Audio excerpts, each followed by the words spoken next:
Varicose veins కి సరైన చికిత్స కోసం సంప్రదించండి ఎవిస్ హాస్పిటల్. రోజా గారు ఎక్కడ భయం అనిపించట్లేదా ఈ అంటే ఇప్పుడు అధికారంలోకి వచ్చిన తర్వాత సో ప్రీవియస్ గా రకరకాలుగా గవర్నమెంట్స్ గానీ లేకపోతే చంద్రబాబు నాయుడు గారు కానీ దూషించిన వారి మీద కేసులు కూడా పెట్టడం స్టార్ట్ అయింది. దూషించడం కాదండి, అనిల్ని కూడా చూసాం మనం. దూషించడం అంటే ఏంటి? బూతులు మాట్లాడితే ఆ. తిట్టారో బూతులు మాట్లాడారో అనొచ్చు. ఇప్పుడు నువ్వు ఎందుకు? యాంకర్ గా ఉన్నావు, ఏ కోచ్? యాంకర్ గా ఉన్నప్పుడు నీ లిమిట్స్ ఒకటి ఉంటుంది. ఆ, రోషన్ ఈ లిమిట్ దాటి రావద్దు లేదా ఇలాంటి వద్దు అన్నప్పుడు నువ్వు వింటావు. okay. అట్లాగే ఒక అపోజిషన్ లీడర్ గా ఉన్నప్పుడు అతను ఏం చేయాలి? ప్రభుత్వం ఏదైనా తప్పు చేస్తే దాన్ని ఎత్తి చూపాలి. ఇప్పుడు మేము ఏం చేస్తున్నాం? విమెన్ మీద అట్రాసిటీ, విమెన్ మీద రేప్స్ జరిగేటప్పుడు మేము ఫైట్ చేస్తున్నాం. దాన్ని తిట్టడం ఎట్లా అంటారు?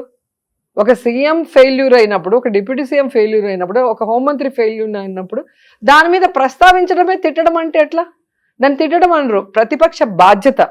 అధికార పక్షం తప్పు చేసినప్పుడు, అధికార పక్షం ఫెయిల్యూర్ అవుతున్నప్పుడు దాన్ని సరిదిద్దుకోవాల్సిన బాధ్యత వాళ్ళకు ఉంది.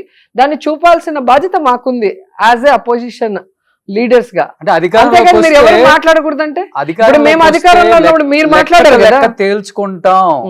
అసలు ఎవరైతే రెబల్స్ అని చెప్పుకున్నారో, ఎవరు కొడాలి నాని కావచ్చు, వల్లభనేని వంశీ కావచ్చు, రోజా గారు కావచ్చు, సో అనిల్ యాదవ్ కావచ్చు, లెక్క తేల్చుకుంటాం, మీ లెక్కలు తేలుస్తాం అని క్లియర్ గా చెప్పారు. వీడియో చూపించండి, నేను అనింది లెక్కలు తెలిసేది. అంటే వాళ్ళు చెప్పారు కదా, ఎవరు లెక్కలు తెలుస్తాం అధికారంలోకి వస్తే అని చెప్పి హోమ్ మినిస్టర్ గారు, ఇప్పుడు హోమ్ మినిస్టర్ గారు కూడా నా ఇంటర్వ్యూలో చెప్పారు. ఏమని? మా ఫస్ట్ టార్గెటే కొడాలి నాని అని కూడా క్లియర్ గా చెప్పారు. ఇప్పుడు మీరు చూడాల్సింది ఒక్కటే, హోమ్ మినిస్టర్ అనే ఆవిడ అలా నీ ఇంటర్వ్యూలో మాట్లాడింది అంటే ఎంత దిగజారిపోయినట్టు. ఒక హోంమంత్రి పదవి మనకి ఇచ్చేది ఎందుకు? ఒక విమెన్ గా అధికారంలో లేనప్పుడు నేను చెప్పాను. అదే అంటున్నాను, నువ్వు అధికారంలోకి వచ్చినప్పుడు నీ శాఖలో నువ్వు బెస్ట్ గా సర్వీస్ చేసి బెస్ట్ లీడర్ గా, బెస్ట్ మంత్రిగా నువ్వు పేరు తెచ్చుకోవడానికి ప్రయత్నం చేయాలి. అంతేగాని వాళ్ళని అరెస్ట్ చేస్తా, వీళ్ళని అరెస్ట్ చేస్తా, రేపొద్దున ఆమెను చేయరా, ఆమె ఓడిపోతే ఆమెను చేయరా, అలా చేసుకుంటూ పోతే అంటే ఎవరు మిగులుతారు? దానివల్ల వాళ్ళు జనాలలో చులకనవుతారు తప్ప మాకేమీ ఇది లేదు. మేము అధికారంలో ఉన్నప్పుడు మేము ఎవరి మీద కేసు పెట్టామా, లేకపోతే వాళ్ళ జోలికి వెళ్ళామా? మా దీంట్లో మేము బెస్ట్ గా పరుగులు తీసాం. టూరిజం లో కానీ, స్పోర్ట్స్ లో కానీ, కల్చరల్ యాక్టివిటీస్ లో గతంలో ఉన్న మినిస్టర్లు ఎవరెవరు ఉన్నారు, ఇప్పుడు నేను వచ్చాక ఏం చేశాను నేను ప్రూవ్ చేస్తాను. నేను ఉన్న దాంట్లో ఎంత బెస్ట్ గా వర్క్ చేశానో నేను నిరూపించుకుంటాను. సో అలా ఉండాలి. ఒక ఎమ్మెల్యే అయినా, ఒక మంత్రి అయినా కూడా బెస్ట్ లీడర్ గా పాలిటిక్స్ లో ఉంటేనే జనాలు గౌరవిస్తారు. అంతేగాని వాళ్ళని కేసు పెడతాను, వీళ్ళ మీద పోస్ట్ పెడతాను, వాళ్ళని అవమానిస్తానంటే అది పార్టీలకు అతీతంగా మేల్ డామినేటింగ్ సొసైటీ కాబట్టి ఎక్కడున్నా కానీ. సో హోంమంత్రి అయ్యారు అనిత గారు, సో మీ కొలీగ్ విష్ చేశారా? ఆ అదృష్టం ఆమెకు వచ్చిందంటే కూడా అది జగనన్న క్రెడిట్ అని నేను చెప్తాను. ఎందుకంటే ఫస్ట్ జగన్ గారు ఎస్సీ మహిళని హోంమంత్రిని చేయాలి, వాళ్ళకు కూడా రాజ్యాధికారంలో ఈక్వల్ ప్లేస్ ఇవ్వాలి అని చెప్పి సుచతే గారికి ఫస్ట్ ఇవ్వటం జరిగింది.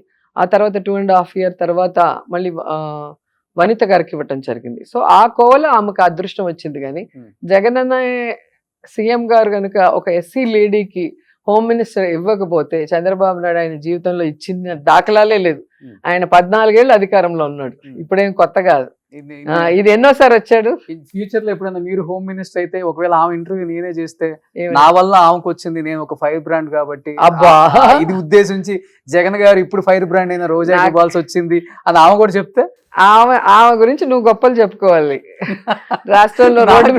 రాష్ట్రంలోకి వెళ్ళి జనాల మధ్యలో మైక్ పెడితే తెలుస్తుంది నీకు ఎవరు ఫైర్ బ్రాండ్, ఎవరు రియల్ పొలిటికల్ వర్కర్, ఎవరు జనాల కోసం పనిచేస్తారు అనేది జనాలు అడిగితే చెప్తారు. ఎక్కడ తగ్గపోరు అసలు. తగ్గని కాదు, మీరు ఆమె ఎలా తీసుకొచ్చారంటే నేను చెప్పేది నేను రోషన్ 15-20 ఏళ్ళు ఇండస్ట్రీలో ఆర్టిస్ట్ గా సక్సెస్ అయ్యి మంచి పేరు తెచ్చుకొని ఆ క్రేజ్ తో పాలిటిక్స్ కి వచ్చి 2 సార్లు ఓడిపోయినా కూడా పార్టీ వల్ల ప్రజల్లో నాకంటూ ఒక బలమైన ఇది తెచ్చుకొని 2 సార్లు నేను గెలవడం జరిగింది. ఎవరినో నాకు ఈక్వల్ చేయాలని చెప్పేసి కొంతమంది పచ్చ ఛానళ్ళు, మీకు తెలుసు కదా హైదరాబాద్ లో నేను ఫస్ట్ ఎమ్మెల్యే అయినప్పుడు ఎలా 2 ఫోటోలు వేసి ఎలా చేశారు. నేనెవరో ఇక్కడ కాదు, ప్రపంచ దేశంలో ఉన్న తెలుగు వాళ్ళందరికీ, తమిళ వాళ్ళందరికీ, కన్నడ వాళ్ళందరికీ తెలుసు. ఇప్పుడు రోషన్ లేకపోతే ఇంకొకరు ఇచ్చే సర్టిఫికేట్ నాకు అవసరం లేదు. నా కష్టం మీద నేను వచ్చాను. నా వల్ల వాళ్ళు అయ్యారే తప్ప, క్రేజ్ వచ్చిందే తప్ప వాళ్ళ వల్ల నాకు అవసరమే లేదు. అది మీరు తెలుసుకోవాలి. ఎప్పుడన్నా ఫోన్ లో మాట్లాడుకోవటం, అసెంబ్లీలో అసలు ఎదురు పట్టడం, హాయ్ హాయ్ చెప్పుకోవటం ఏమైనా జరిగిందా? విలువలు ఉన్న వాళ్ళతో మాట్లాడతాం అంతే, ఒక్కసారి కూడా అవసరం లేదు. ఇప్పుడు నాకు హరీష్ రావు గారు ఉన్నారు కదా తెలంగాణలో. నేను తెలుగుదేశంలో ఉన్నప్పుడు హరీష్ గారికి నేను ఫ్యాను, ఆయన స్పీచెస్ కి.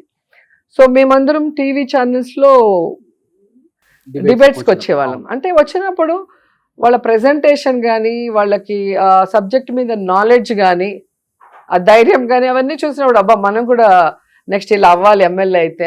అంటే ఒకరిని చూసినప్పుడు మన పార్టీ కాదు, మనతో ఉన్న అంటే కలిసి పోటీ చేసే పార్టీ కూడా కాదు కదా, వేరే పార్టీ అయినా కూడా నిజంగా మంచి లీడర్ అయితే మనం అప్రిషియేట్ చేస్తాం. అట్లా చాలా మందిని అప్రిషియేట్ చేస్తాము, వాళ్ళని ఫాలో చేస్తాము, వాళ్ళ ఇన్స్పిరేషన్ గా తీసుకుంటాం. సో దాంట్లో మా పార్టీ అనే కాదు, ఏ పార్టీ అయినా కూడా మంచితనం, క్వాలిటీ అండ్ టాలెంట్ ఉంటే మాత్రం నేను ఎప్పుడు ఇన్స్పిరేషన్ గా తీసుకుంటాను, దాన్ని ఫాలో అప్ చేస్తాను. ఆ మంచితనం మీదనా కేసీఆర్ గారు ఎవరింటికి రారు మీ ఇంటికి వచ్చారు? నాకే షాక్ వేసింది అసలు. నాకు ఫోన్ వచ్చింది, ఇలాగా కేసీఆర్ గారు మీ ఇంటికి వస్తున్నారు, లంచ్ ప్రిపేర్ చేయండి అంటే నాకు గుండె జారిపోయింది. అమ్మో నేను ఇలా అన్నాను కదా ఆయన్ని, అది మనసులో పెట్టుకొని వస్తే మనం ఎలా రిసీవ్ చేసుకోవాలి, ఎట్లా నాకు అసలు ఆయన ఎదురు పడేంత వరకు నాకు ఏం అర్థం కాలేదు కొంతసేపు. మా ఇంటికి ఎందుకన్నా ఏమో సార్ చెప్పారు, రోజమ్మ ఇంటికి వెళ్దాం అన్నారు. ఓకే సరే ఇంకా అసలు పరుగులు అసలు నాకు కాళ్ళు చేతులు ఆడలే. రాగానే అసలు ఏమి జరిగినట్టు అవన్నీ కూడా, అంటే ఇక్కడ నేను గొప్ప లీడర్ల గురించి చెప్తాను. రాజశేఖర రెడ్డి గారు కానీ, మన కేసీఆర్ గారు కానీ నన్ను ఒక పొలిటికల్ లీడర్ గా చూశారు. ఒక పార్టీ కోసం పోరాట పటిమ ఉన్న యోధురాలుగా చూశారు తప్ప ఈమె నన్ను అనిందే అని ఎప్పుడు చూడలేదు. ఇద్దరిలో క్వాలిటీ నేను చెప్తాను. నేను రాజశేఖర రెడ్డి గారిని కలిసినప్పుడు కూడా ఎంత హ్యాపీగా నన్ను రిసీవ్ చేసుకొని, నీలాంటి పవర్ఫుల్ మాట్లాడే అమ్మాయి మాకు లేరే అన్నారు. ఆయన రెండోసారి సీఎం అయ్యాక. రెండోసారి సీఎం అయిన వాళ్ళకి మనతో ఏం పని, నన్ను పొగడాల్సిన పని ఏముంది, అంత పెద్ద స్థాయిలో ఉండి చెప్పారు అంటే మనకి ఎంత సంతోషం ఉంటుంది చెప్పు. అట్లాగే కేసీఆర్ గారు కూడా అప్పుడు అమ్మాయి ఆ పార్టీలో ఉంటూ ఆ పార్టీ నాయకత్వానికి, ఆ పార్టీకి సపోర్ట్ చేసింది, నా మీద కోపం కాదు అన్న విధంగా ఆయన నవ్వుతూ మాట్లాడుతూ, వైఫ్ వాళ్ళ డాటర్ అందరూ వచ్చారు ఇంటికి. నాకు ఒక 5 నిమిషాల్లోనే రిలీఫ్ వచ్చేసింది. అంతవరకు టెన్షన్ గా ఉంది, ఎలా రియాక్ట్ అవుతారు, ఎలా మాట్లాడతారు, ఎట్లా మనం రిసీవ్ చేసుకోవాలనుకున్నా కానీ ఆయన ఆప్యాయత ప్రేమ ముందు నేను రిలాక్స్ అయిపోయి ఇంకా గబగబా భోజనాలు అరేంజ్ చేయటం. అంటే ఆ రోజు నేను చేసే పరిస్థితి లేదు, నేనే టెన్షన్ లో ఉన్నాను. మంచిగా ఆయనకు నచ్చిన అన్ని చేసి పెట్టాం. చాలా ఓపిక్గా మెల్లిగా ఒక్కొక్కటి టేస్ట్ చేసి భోజనం చేసి, మా లీడర్స్ అందరూ వచ్చారు, మా జిల్లా నాయకులు అందరూ కూడా, సీనియర్ మోస్ట్ లీడర్ల నుంచి అందరితో మాట్లాడి ఫొటోస్ తీసుకున్నారు. బయటకు వచ్చి నా బిడ్డ, నా కూతురు ఇంటికి వచ్చాను, నాకు భోజనం పెట్టింది, బాగుండాలని చెప్పి ఆశీర్వదించి వెళ్ళారు. సో నేను ఆయన దగ్గర ఏమి ఎక్స్పెక్ట్ చేయలేదు. ఆయన నా దగ్గర నేను ఇచ్చేంత స్థాయిలో లేను, ఆయనకి ఏమైనా ఇచ్చే స్థాయిలో. కానీ నన్ను గుర్తుపెట్టుకొని నా ఇంటికి వచ్చి నన్ను ఆశీర్వదించినందుకు ఎప్పుడు ఆయన మీద నాకు గౌరవం ఉంటుంది. ఈ ఇంటికి వచ్చి మీ చేపల పులుసు గురించి అసెంబ్లీలో రేవంత్ రెడ్డి గారు కుళ్ళు రేవంత్ పిలిచి భోజనం పెట్టలేదని కుళ్ళేమో. ఎందుకంటే రేవంత్ ఇప్పుడు సీఎం కాబట్టి రేవంత్ రెడ్డి గారు అని చెప్పాలి. తెలుగుదేశంలో ఉన్నప్పుడు మేమంతా ఫ్రెండ్స్. నేను, పయ్యావుల కేశవ్ గారు, రేవంత్, అచ్చెన్నాయుడు గారు, వేం నరేంద్ర గారు, మేమందరం ఒక టీం లాగా ఉండేవాళ్ళం. సో ప్రెస్ మీట్స్ అన్నా లేదంటే వేరే టీవీలకి డిబేట్స్కి వెళ్ళినా కూడా ఎక్కువ టైం లైబ్రరీలో కూర్చొని ముందువన్నీ చూస్తుంటాం, ఎవరు ఏంటి ఎలా ఏం మాట్లాడితే బాగుంటుందని. అందరం కూడా స్పోక్స్ పర్సన్సే కదా, నేను చెప్పిన పేర్లు అన్ని కూడా ఆల్మోస్ట్ అందరం కూడా పార్టీకి స్ట్రాంగ్ పిల్లర్స్ గా ఉన్నాం అప్పుడు, అంత యంగ్స్టర్స్ లాగా ఆ టైంలో మేము. సో ఇప్పుడు ఒక్కొక్కరు ఒక్కొక్క పార్టీలో ఉన్నాము, అందరం కూడా సక్సెస్ఫుల్ గా ఒక్కొక్కరు ఒక్కొక్క స్థాయికి వెళ్ళాము. సో ఉంటారు ఎప్పుడన్నా మీరంతా అసలుకి ఎంత కలవలేదు, సీఎం ముందు వరకు కలిసారా, బర్త్డేకి వస్తారు లేదా ఇంటికి వస్తారు, కలవటం అట్లా ఉంటుంది. కానీ ఇంకా ఇప్పుడు ఉన్న సిచ్యువేషన్ లో